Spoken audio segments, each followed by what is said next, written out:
नमस्कार। अब हम केमिकल काइनेटिक्स में रेट लॉज लिखने की प्रैक्टिस करेंगे उन रिएक्शंस के लिए जो जेई मेंस और एडवांस के सिलेबस में तो है, नीट और बोर्ड्स के सिलेबस में नहीं है, लेकिन स्टूडेंट्स इसको प्रैक्टिस कर सकते हैं क्योंकि आजकल क्वेश्चंस किसी भी एग्जाम में कहीं से भी आ रहा है।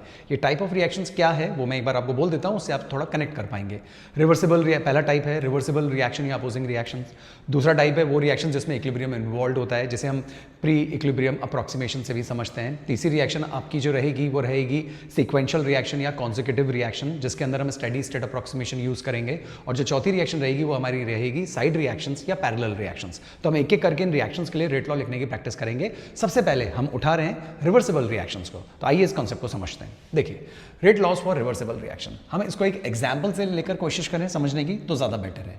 मान लीजिए एक एग्जाम्पल ले लेते हैं, इसमें हम लिख देते हैं कोई भी A2 है जो कि ट्वाइस A में कन्वर्ट हो रहा है। इसके लिए जो रेट कांस्टेंट है वो K है और इसके लिए जो रेट कांस्टेंट है वो K इनवर्स है। K1 बोल देते हैं, K2 बोल देते हैं, कुछ भी मेंशन किया जा सकता है। हमने यहाँ इनवर्स से इसको मेंशन कर रखा है। अब क्योंकि यहाँ पे रिवर्सिबिलिटी का साइन आ गया है, ऐसा CBSE में कोई क्वेश्चन नहीं है, तो अब इसके लिए क्वेश्चन कैसे करते हैं? क्वेश्चन ऐसा कह देते हैं आपको, राइट एक्सप्रेशन फॉर dA/dt, ऐसे कह देंगे, या राइट एक्सप्रेशन फॉर dA2/dt, कुछ भी बोला जा सकता है। वो तो अभी एक चीज समझ लेंगे तो बाकी सारा हो जाएगा। अब कैसे इसको प्रोसीड करना है वो देखिए। सबसे पहले A2 है, ये हमारा रिएक्टेंट है, तो आप क्या लिखेंगे? -dA2/dt इज इक्वल्स टू, इसके लिए कांस्टेंट कितना है? K1 मान लेते हैं, K1, और रिएक्टेंट कौन है? A2। तो एक हमने ऐसे लिख दिया। दूसरा, हम इसको और कैसे लिख सकते हैं? सेम चीज को हम लिख सकते हैं प्लस इसकी टर्म में 1/2। क्यों? क्योंकि प्रोडक्ट है 1/2 dA/dt, प्रोडक्ट है इसलिए प्लस साइन लगाया, लेकिन रेट लॉ के हिसाब से तो यही लिखा जाएगा। यहाँ तक बात समझ में आपको आ रही होगी। थोड़ा सा और आगे बढ़ते हैं, ठीक है ना। अब हम उल्टे के लिए लिखते हैं। मान लीजिए इसको क्योंकि रिवर्सिबल है, अब इसको रिएक्टेंट मान लेते हैं। क्योंकि ये रिएक्टेंट है तो यहाँ क्या लिखा जाएगा? -1/2 dA/dt, रेट निकालनी है 1/2 dA/dt क्योंकि रिएक्टेंट है, इज इक्वल्स टू, इसका कांस्टेंट क्या है? K inverse, right, and concentration of the reactant यानी A का स्क्वायर, इसी के लिए लिखी जा सकती है। सेम उल्टी रिएक्शन के लिए प्रोडक्ट को देखते हुए लिखें तो हम लिखेंगे dA2/dt इज इक्वल्स टू, उल्टी रिएक्शन के लिए चल रहा है तो कांस्टेंट K इनवर्स ही रहेगा और रिएक्टेंट इसका A का स्क्वायर ही रहने वाला है। तो सबसे पहले तो फॉरवर्ड रिएक्शन के लिए अगर हम बात करें तो फॉरवर्ड रिएक्शन के लिए रेट ऐसे लिखी जा सकती है और जो प्रोडक्ट है उसके टर्म में ऐसे लिखी जा सकती है, दोनों ही K1 A2 के बराबर होंगी। उल्टी रिएक्शन में माने तो ये रिएक्टेंट है तो इसके लिए रेट -dA/dt और इसका प्रोडक्ट है A2 तो प्लस A2/dt, मतलब dA2/dt, और यहाँ पे जो कांस्टेंट होगा वो रिवर्स वाला K1- है और रिएक्टेंट ये है तो A का स्क्वायर हो गया। अब आप क्वेश्चन पे फोकस कर लीजिए। अब क्वेश्चन क्या कहता है? क्वेश्चन कहता है एक्सप्रेशन फॉर dA/dt। अब पहले आप मार्क कीजिए dA/dt, यानी कि एक dA/dt आपके पास यहाँ है और एक dA/dt आपके पास यहाँ है। अब इसका एक्सप्रेशन आपको लिखना है तो इसके एक्सप्रेशन में दोनों चीज़ इन्वॉल्व होनी चाहिए, लेकिन यहाँ पे साइन जो है ये तो मैथमेटिकल ट्रिक है कि साइन आप सेम कर लीजिए पहली चीज़।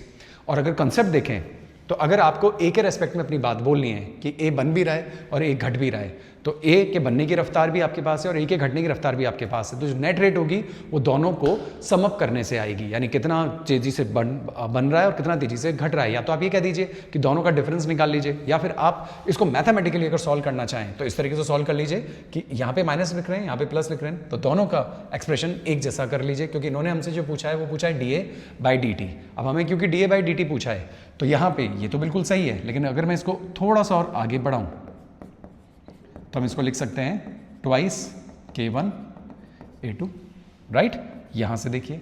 और अगर मेरे को यहां से करना पड़े dA/dt सेम करना पड़े, मैथमेटिकली बता रहा हूं, राइट, तो माइनस भी हटेगा और 2 भी हटेगा, तो यहां पे आ जाएगा -2 K इनवर्स A का स्क्वायर।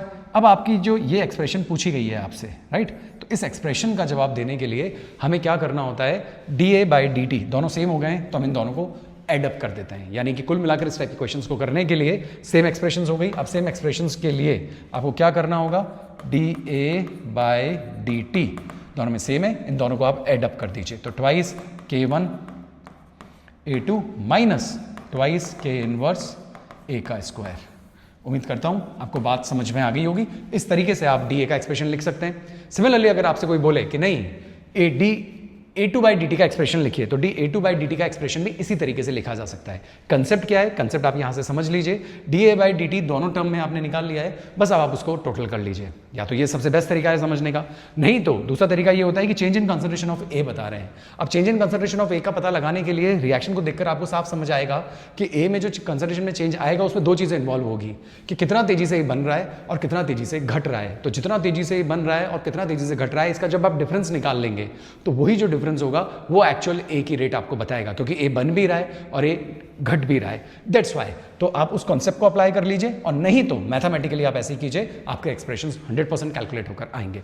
हम इस चीज को एक क्वेश्चन और प्रैक्टिस कर लेते हैं, इस चीज के कॉन्सेप्ट को समझते हुए, तो आपको कॉन्सेप्ट में और क्लैरिटी आ जाएगी। मान लीजिए A plus B reversible reaction में C के साथ है, यहाँ पे कांस्टेंट K1 मान लें, यहाँ पे कांस्टेंट K2 मान लीजिए, K इनवर्स मान सकते हैं, K2 मान लीजिए, राइट। अब कहते हैं कि इसके लिए किसी का भी एक्सप्रेशन बोल देंगे, वो आपसे जरूरी तो ना है A B C, कोई भी कुछ भी लिखा आ सकता है। लेट से आप C ले लेते हैं अपन, मान लीजिए, तो आपसे कहा जाए DC बाई डी टी। पिछले वाले में हमने किसको लिया था, पिछले वाले में हमने A2, हाँ रिएक्टेंट लिया, इस बार हम प्रोडक्ट के टर्म में बात करते हैं। कह रहे हैं एक्सप्रेशन लिखिए, expression for DC by d T, है ना। ये एक्सप्रेशन दिया, ऑब्जेक्टिव क्वेश्चंस में 4 ऑप्शंस लिखे आएंगे, करेक्ट एक्सप्रेशन आपको ढूंढना है। चलिए सबसे पहले हम फॉरवर्ड रिएक्शन के लिए क्या लिख सकते हैं, फॉरवर्ड रिएक्शन के लिए लिख सकते हैं minus DA by d t is equals to minus DB by d t is equals to, C के लिए क्या लिख सकते हैं, प्लस, क्योंकि प्रोडक्ट है, DC बाई डी टी, और रेट लॉ के हिसाब से लिखें तो K1 concentration of the reactant A and B। Done. Backward reaction पे आइए, तो बैकवर्ड रिएक्शन में तो DC बाई डी टी एक ही है, क्योंकि पीछे जब रिएक्शन जा रही है और तो कुछ है ही नहीं आपके पास। अब इनके साथ अगर आप कनेक्ट करना चाहें तो ये इस बार उल्टी रिएक्शन के लिए प्रोडक्ट है, तो यहाँ तो लिखा जाएगा DA by d T, DB stoichiometry तो है नहीं, DT नहीं तो उसको भी इन्वॉल्व कर लेते हैं, और इज इक्वल्स टू उल्टी रिएक्शन है तो कांस्टेंट K2 और concentration of the reactant C, right. तो 2 इक्वेशन आपकी तैयार हो गई। अब इन 2 इक्वेशन में आपसे जिसका एक्सप्रेशन पूछा है आप उसको हाईलाइट कर लीजिए। हमसे किसका एक्सप्रेशन पूछा है, हमसे पूछा DC बाई डी टी, ये रहा आपके पास DC बाई डी टी और ये रहा आपके पास DC बाई डी टी। लेकिन दिक्कत क्या है, दोनों में साइन का डिफरेंस है, तो कोई बात नहीं, इस एक्सप्रेशन से अगर मैं यहाँ पर रिलेट करना चाहूँ तो DC by d t is equals to minus K2 C लिख सकता हूँ। अब आपको 2 चीज़ें हैं आपके पास है, क्योंकि C इन 2 जगह पर है, कहीं और C नहीं है, तो अब इन दोनों बातों को अगर हम रखें तो net DC by d T निकाला जाए, net DC by d T, क्योंकि देखिए ऊपर माइनस नहीं लगा है, प्लस लगा, माइनस होता तो हम उस हिसाब से एडजस्ट कर लेते हैं, लेकिन प्लस है तो ये भी प्लस में ले लिया और हमने ये भी प्लस में ले लिया है। तो नेट अगर आपको निकालना है, हम यहाँ पे लिख देते हैं नेट, तो इन दोनों का टोटल होगा, जो कि कंसेप्ट मैंने अभी थोड़ी देर पहले भी बता दिया आपको। मैथमेटिकली टोटल कीजिए, कॉन्सेप्चुअली C बन भी रहा है, C घट भी रहा है, तो नेट रेट चेंज बनने की रेट में से घटने की रेट को आप माइनस कर लीजिए, उसी से हम नेट रेट निकाल पाते हैं, right. So DC by d T net, और सॉल्व करना है तो DC by d T net निकाल लीजिए। अब इन दोनों का टोटल कर लीजिए। अब इन दोनों का टोटल जब आप करेंगे तो यहाँ पे आएगा K1 AB और नेट यहाँ पे आ जाएगा माइनस K2 C। ये आपका आंसर हो गया। इस टाइप से अगर कोई आपसे बोले DB by d T, DA by d T, किसी का भी पूछ लिया जाए, मैंने एक रिएक्टेंट का करके दिखा दिया, एक प्रोडक्ट का करके दिखा दिया है, किसी का भी कर लीजिए आप, इसी पैटर्न को फॉलो कीजिए और आप अपना आंसर निकाल पाएंगे। इस टाइप के क्वेश्चंस बहुत फ्रीक्वेंटली जेई मेंस में तो पूछे ही जाते हैं, मेंस और एडवांस में पूछे जाते हैं। तो ये अभी हमने एक केस रिवर्सिबिलिटी का पढ़ा है। अब इसके बाद हम इक्विलिब्रियम को इन्वॉल्व करेंगे, उसके बाद फिर हम स्टेडी स्टेट अप्रॉक्सीमेशन को यूज करेंगे, साइड रिएक्शंस को यूज करेंगे, उन सब में ये कॉन्सेप्ट यूज होंगे। अभी के लिए इतना ही, इन कॉन्सेप्ट को अच्छे से प्रैक्टिस कीजिए। नेक्स्ट वीडियो में जल्दी मिलेंगे। धन्यवाद।